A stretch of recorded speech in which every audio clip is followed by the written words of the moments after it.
Nanti saya mungkin menang, mungkin kalah, atau pasti menang, atau pasti kalah. Oh, kalau keyakinan kita optimis jadi. Optimis jadi. Iya, kan. Padahal ya seorang mahasiswa yang baru fresh graduate, ya, pulang kampung dan belum dikenal. Ya karena kita punya punya keyakinan. Kita kan melakukan interaksi dengan teman-teman yang satu ideologi di HMI itu kan memang sudah terbiasa, kita yakin dan percaya.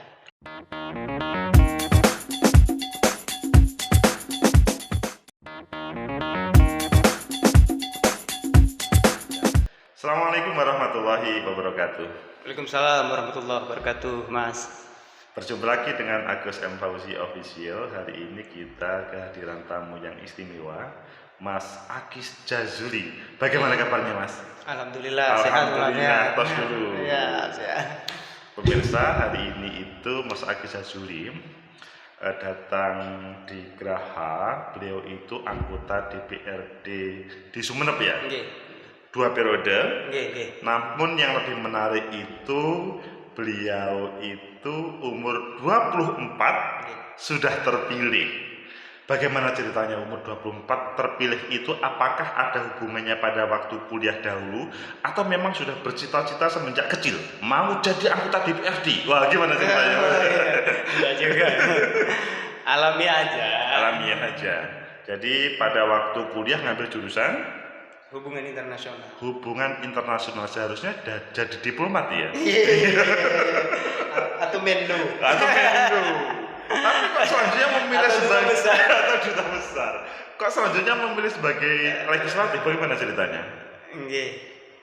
Ya, kita ini kan ada misi dan visi yang memang perlu diperjuangkan. Tentang pengabdian dan perjuangan.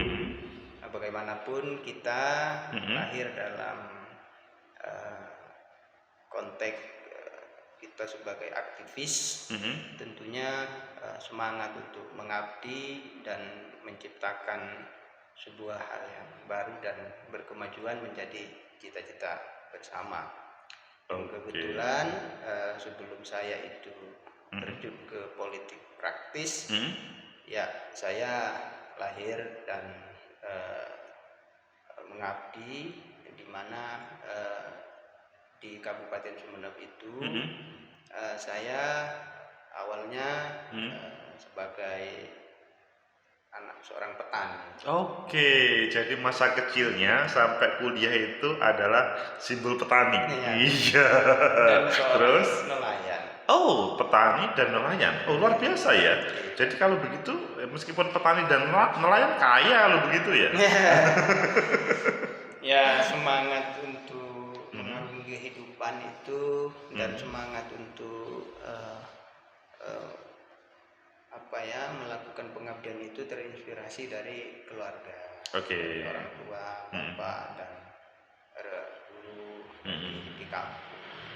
Hingga ketika saya kuliah di salah satu kampus swasta di Malang, tepatnya di UMM. UM jurusan HI tadi. 2008 saya diterima sebagai mahasiswa HI di Universitas Muhammadiyah Malang. Kemudian kita dengan teman-teman punya keinginan untuk terus belajar dan menambah wawasan dan ilmu pengetahuan. Pada waktu masuk HI dahulu, pernah nggak terbersit nanti saya kuliah di HI endingnya bukan diplomat tetapi sebagai anggota DPRD? Enggak. Jadi awal mula saya masuk HI itu karena ya tertarik lah dengan kehidupan ini, tentunya dipengaruhi oleh interaksi global. Ketika kita tahu perkembangan negara-negara Barat, Eropa, Asia Timur dan di Asia Tenggara, kita tertarik untuk belajar fenomena kehidupan global dan dunia internasional. Meskipun rumahnya Sumeneb, tapi tidak boleh ketinggalan tentang informasi global. Iya. Karena pengaruh media. Oke. Kita nonton TV dan sebagainya, kagum kepada tokoh-tokoh besar di dunia, termasuk tokoh dari berbagai elemen lah, tokoh agama, tokoh politik. Jadi kita tertarik. Kalau pada waktu SMA, SMP, kemudian SD, apakah juga di jalur umum atau di jalur pesantren waktu itu? Kalau saya lebih di jalur pesantren. Oh, di jalur pesantren, iya. Pesantren. Jadi santri yang pengen membuka cakrawala dunia, iya, kira-kira. Atau sedang penasaran. Ya, kita ini kan juga perlu tahu fenomena yang terjadi di luar kultur kita di Madura, termasuk di luar pesantren, termasuk perkembangan dunia internasional, negara-negara maju. Nah, akhirnya kita tertarik untuk belajar tentang fenomena internasional. Kebetulan ada jurusan namanya hubungan internasional. Ini mesti belajar internasional, negara, macam-macam lah. Dipikirnya itu aja sederhana, enggak pernah terpikir mau jadi politisi, apalagi jadi anggota DPRD. Jadi mikirnya kita itu pas selesai kuliah, minimal dulu di awal ngambil jurusan itu ya bisa jadi diplomat. Mikirnya gitu saja, atau setidaknya menjadi aktivis internasional. Oke, sebelum kita memperdalam tentang profil Mas Agis, apakah menyesal menjadi anggota DPRD 2 periode karena agak berbeda dengan jurusannya pada waktu kuliah dahulu? Kalau menyesal sih, yang namanya kita niatkan pengabdian, tentunya yang namanya mengabdi ini pasti ada tantangan yang berbeda dengan yang kita pelajari, baik disiplin ilmu pengetahuan. Kalau menyesal sih saya rasa enggak juga. Tidak. Intinya ini menyenangkan. Ya, ternyata ilmu HI itu multidisipliner. Sehingga juga di dalamnya belajar tentang politik internasional. Tentunya sebelum politik internasional ya belajar ilmu politik juga secara utuh. Hingga tarikannya ternyata juga nyambung juga. Pokoknya ilmu sosial atau fisik gitu. Ini kan rumpun ilmu sosial juga. Betul. Hingga kita juga belajar tentang struktur sosial. Ya, kalau kita melakukan analisis sosial itu ada nyambung-nyambungnya juga. Mas Agis waktu itu selesai 2013 kuliahnya. 2013 selesai. Kok selanjutnya 2014 nyalek? Maksudnya 2013 pendaftaran, kemudian daftar di partai politik yang baru hadir, belum mempunyai background apapun, yaitu Partai Nasdem, ya? Betul. Partai Nasdem. Waktu itu langsung daftar sebagai caleg. Yang terjadi bagaimana waktu itu? Ceritanya begini.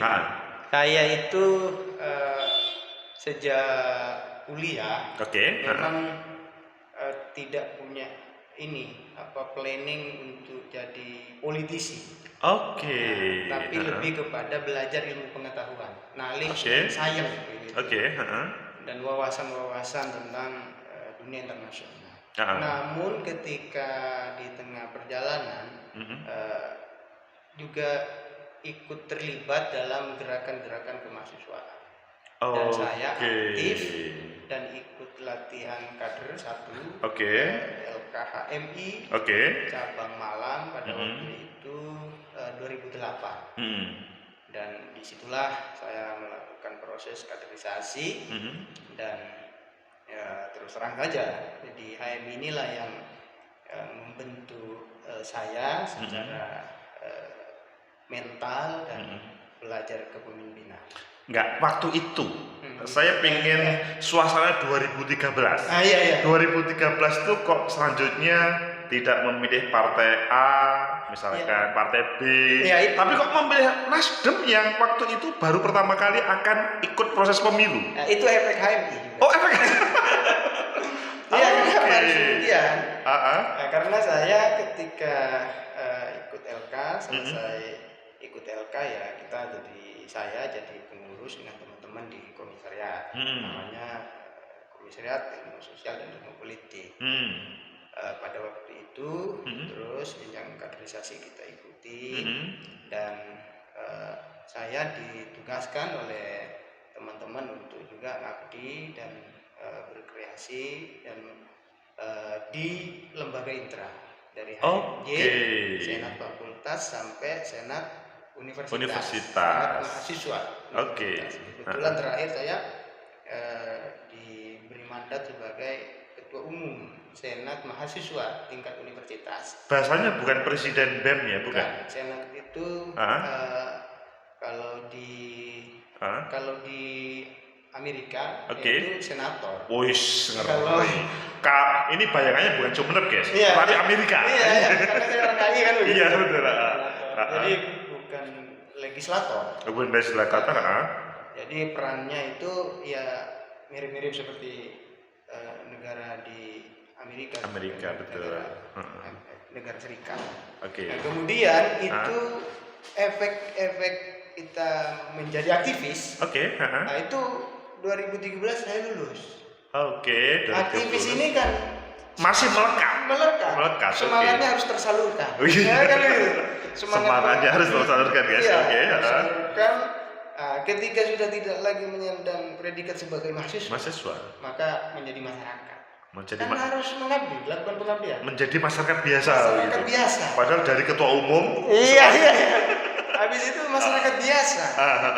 Jadi ya maka saluran pengabdian itu karena kita ini sudah terbiasa berjuang melakukan sebuah hal terobosan yang pembaharuan bersama teman-teman.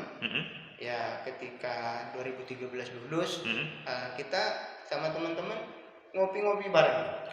Yang sudah seangkatan yang sama-sama lulus itu rencananya ada yang mau pulang kampung, ada yang mau lanjut kuliah lagi, ada yang masih mau tetap di Malang. Saya kebetulan yang punya rencana pulang kampung. Ayo teman-teman yang sedang kuliah mau pulang kampung atau tertarik di tempat kuliahnya. Terus lanjut. Terus ya kita ngobrol santai sama teman-teman. Kalau pulang kampung, mending langsung lanjutkan pengabdian. Apa itu? Ini tahun depan ada pesta demokrasi. Namanya pemilu. Dan di situ ada kompetitor yang masuk di legislatif, yang tingkat DPD, tingkat DPRD 1, DPR RI. Pada waktu itu kita tentunya karena saya mau pulang kampung, jadi nuansa kekampungan itu muncul. Jadi semangat kedaerahan muncul. Langsung teman-teman mending nyalon ini anggota legislatif saja. Terus nyalon gimana itu kan? Saya sempat bingung juga ketika teman-teman dulu begitu kan. Kita idealnya kan butuh ya human invest lah. Kan begitu kan? Bahasanya human invest. Itu belum turun nih ke masyarakat, belum apa-apa. Kita enggak punya, ya kalau disederhanakan popularitas kita enggak punya, enggak dikenal siapa. Dikenalnya kan di kampus UMM aja. Gitu ya kalau di mahasiswa. Itu pun 1-2 tahun itu aja. Setelah itu tidak lagi. Betul. Itu kita sadar, tapi karena kita punya niat yang tulus, kemudian teman-teman nyarankan 2013 itu ini kepentingan kolektif. Jadi saya itu tidak sendiri sebenarnya melahirkan ide nyalon di DPRD kabupaten itu bukan murni inisiatif pribadi saya sendiri, tapi karena keseringan ngopi bareng-bareng hingga misalnya ide kolektif dan pengabdiannya mau pengabdian kolektif juga. Kalau bahasanya pesantren itu keseringan silaturahmi. Akhirnya silaturahim berdampak positif. Dalam konotasi pengabdian. Akhirnya kita memilih jalan di politik dan melalui partai politik. Dan Nasdemlah menjadi pilihannya. Kenapa? Karena ini partai yang menawarkan gagasan dan ide berbeda dengan teman-teman dan partai yang sudah lebih dahulu ada. Semuanya pasti punya tujuan yang baik, namun Nasdem memberi kesan tentang gerakan perubahan restorasi. Restorasi ini kan kita bicara tentang perbaikan. Ngeri ini. Perbaikan dan bicara tentang memulihkan kembali ketika mungkin pada waktu itu semangat aktivis kita ini kan masih sangat kuat. Yang terbayang itu restorasi Meiji. Ya, nganggap ada semacam inilah kondisi kebangsaan kita sedang sakit, maka kita harus sembuhkan. Ini restorasi sekali ya. Akhirnya Nasdem menjadi pilihan. Hingga tidak terlalu muluk-muluk ya, karena baru menawarkan ide berbeda yang kita ambil, itu aja. Ketika mengambil itu, apakah ada kebayang nanti saya mungkin menang, mungkin kalah, atau pasti menang, atau pasti kalah? Kalau keyakinan kita optimis jadi.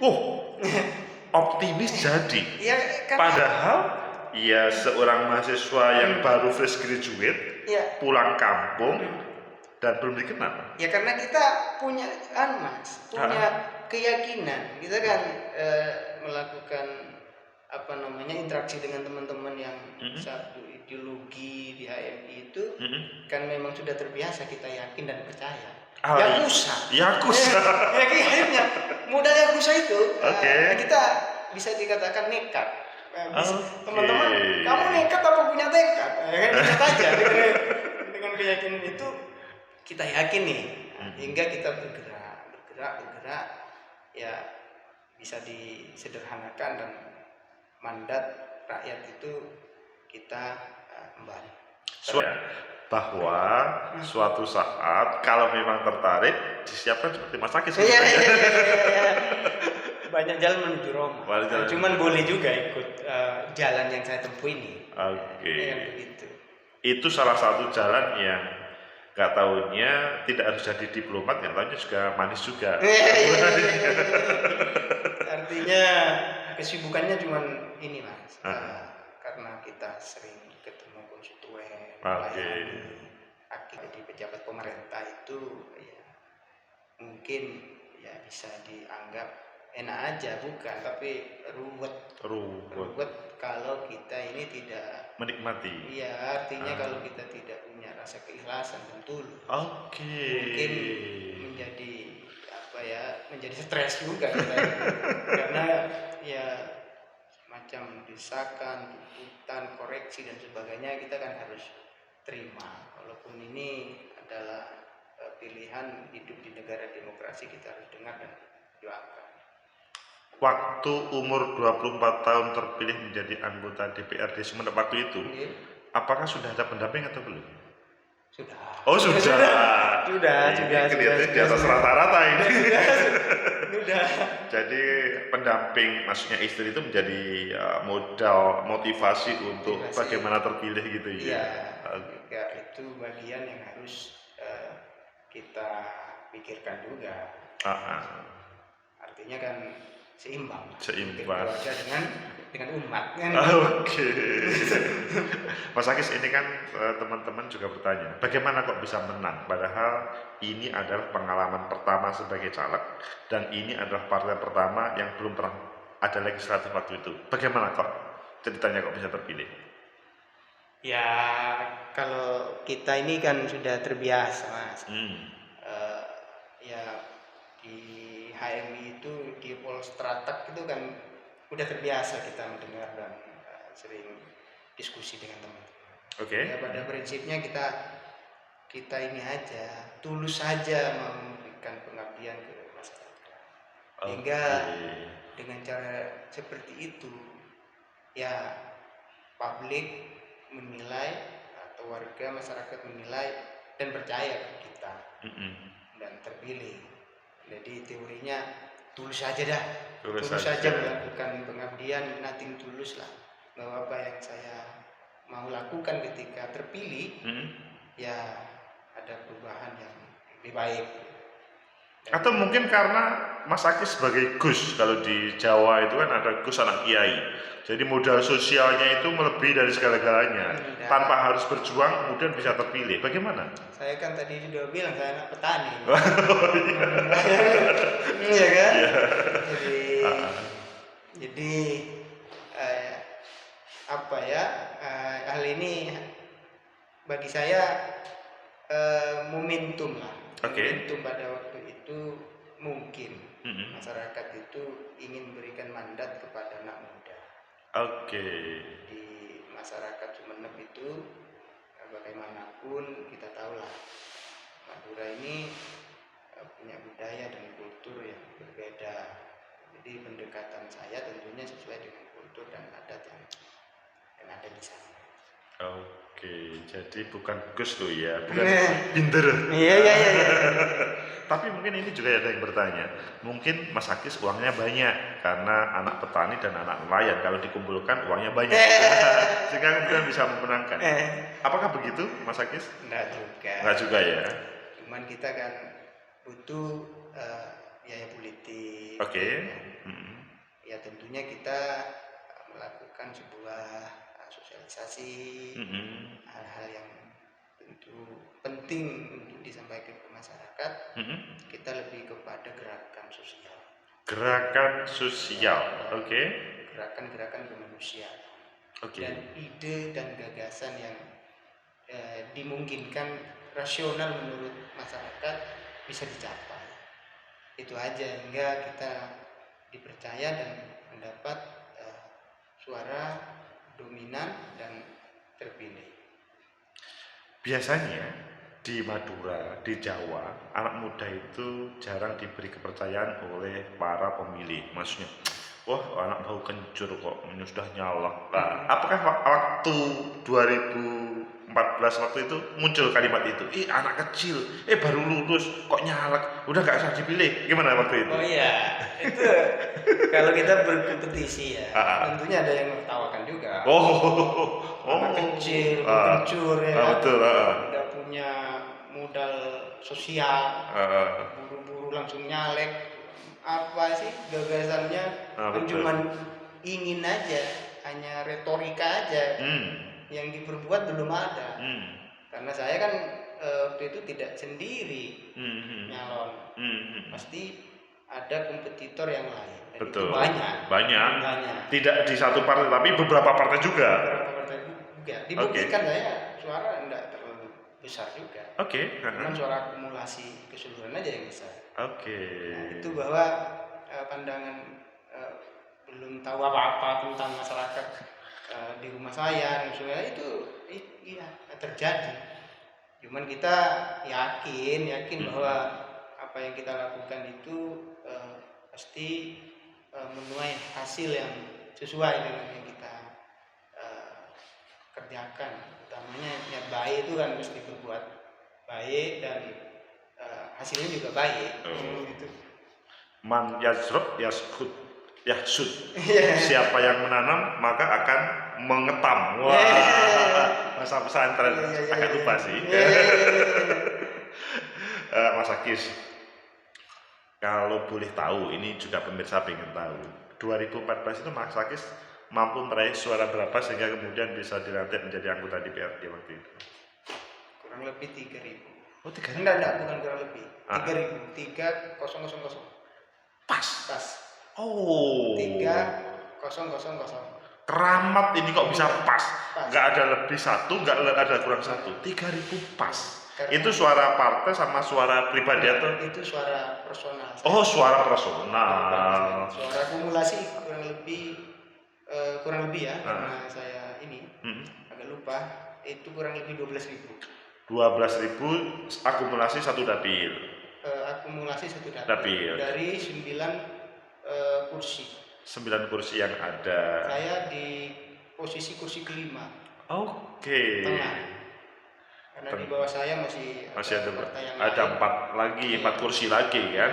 Namun kalau ngomong 3.000 satu dapil di kabupaten secara personal belum dihubungkan dengan partai ya sudah cukup lumayan waktu itu. Iya, karena kita nganggapnya sih awalnya Mhm. mungkin kalau di diperkecil 3.000 kalau personal itu kecil, tapi Mhm. kita ketika diakumulasi Mhm. ternyata besar. Besar, betul.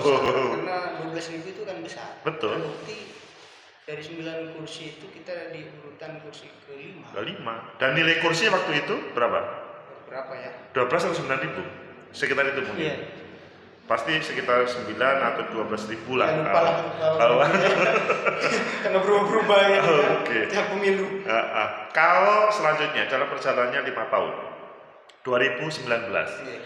apakah Mas Akis terjadi penambahan atau pengurangan dalam hal perolehan suara itu? Kemarin dapat 7.000-an. Oke, 2 kali lipat lebih. Ya.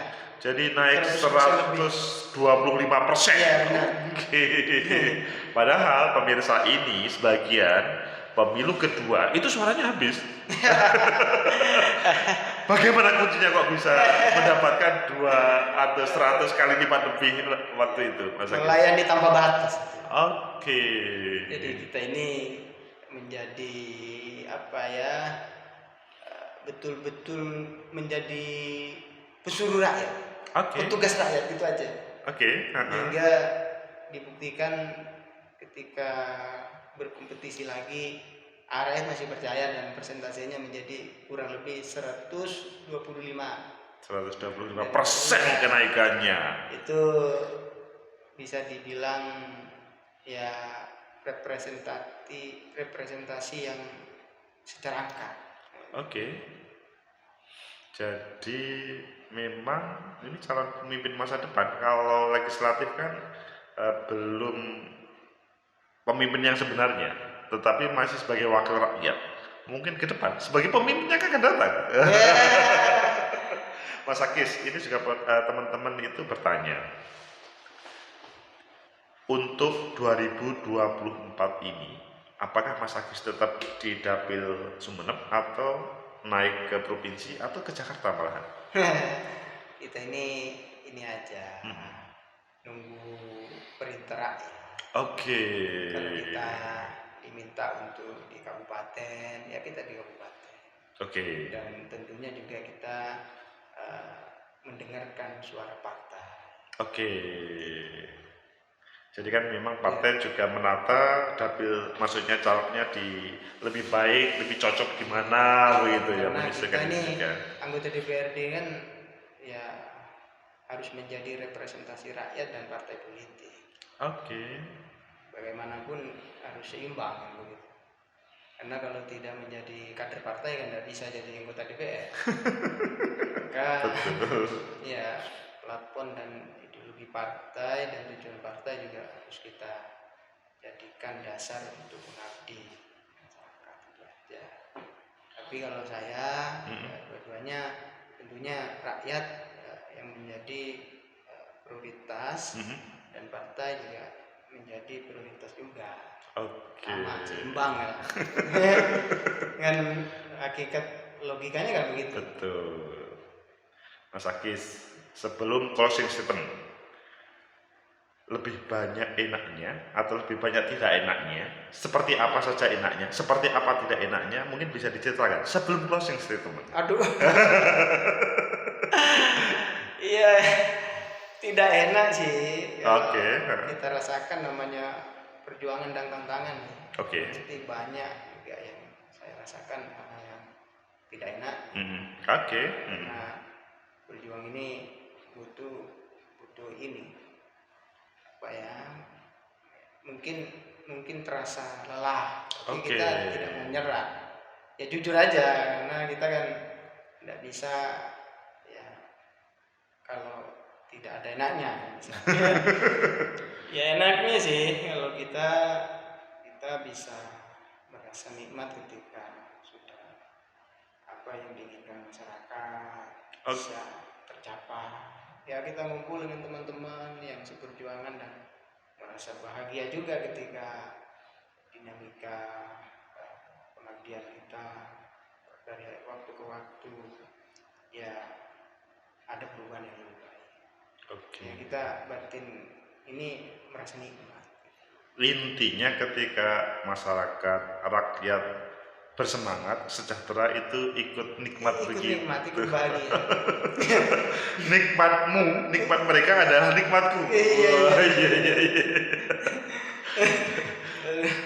Mas Akis, ini sekarang adalah closing statement. Mohon diberikan apakah motivasi atau catatan atau apapun terhadap para pemirsa terkait dengan seorang Akis 24 tahun terpilih, 2 periode dan tetap sekarang berjuang, suaranya pun tetap naik. Silakan Mas Akis. Iya. Ya pada prinsipnya kita ingin mengajak seluruh elemen, khususnya anak muda sebagai generasi penerus bangsa, dan tentunya kita ingin melihat juga bangsa dan negara ini dari waktu ke waktu menjadi negara maju. Amin. Sehingga cita-cita bersama itu menjadi tercapai. Kalau kita juga secara bersama-sama bersemangat untuk menciptakan sebuah kebaharuan yang positif. Sehingga kita bisa adaptif dengan hal-hal yang modern dan berdampak terhadap negara bisa berkembang dan maju. Harapan saya ya kita teruslah bisa semangat bersama-sama. Amin. Tanpa harus mengenal lelah, hingga ke depan efeknya karena kebersamaan insya Allah lebih mudah meraih apa yang kita cita-citakan. Amin. Begitulah pemirsa, Mas Akis 24 tahun terpilih DPRD Sumeneb 2 periode dan sekarang tetap berjuang. Semoga bermanfaat, semoga memotivasi kalian semuanya. Like, subscribe, comment, and share. Sampai jumpa. Mas Akis.